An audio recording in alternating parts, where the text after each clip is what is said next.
যে এই সরকার যে জনবান্ধব, এই সরকার যে জনগণের সরকার, এবং এই সরকারের যে একটা গুড ইন্টেনশন। আপনি যদি স্বাস্থ্য খাতে দেখেন, কিডনি পেশেন্টের যেটা ছিল সেটা ইচ্ছা করে সরকার রাখতে পারত, কিন্তু সেটা মৌকুফ করে দেয়, যার কারণে ডায়ালিসিস এখন আরো অনেক কম হয়ে যাবে। হার্টের রিং এর যেটা ছিল সরকার ইচ্ছে করলে রাখতে পারত, মানুষ বা পেশেন্ট যারা ছিল তারা এটাতে অভ্যস্ত ছিল, কিন্তু সরকার সেটাকে সরিয়ে দিল।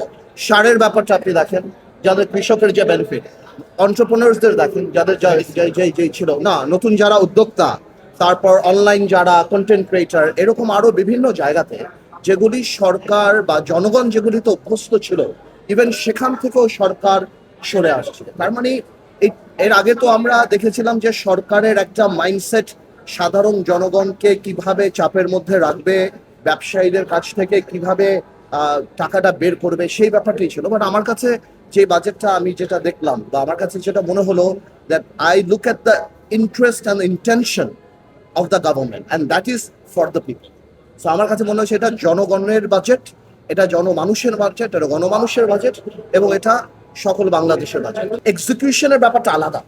You will have to give it time to find out যে সরকার কিভাবে এক্সিকিউট করে। বাট এখন আপনার দেখতে হবে আমাদের গুড ইন্টেনশনটা।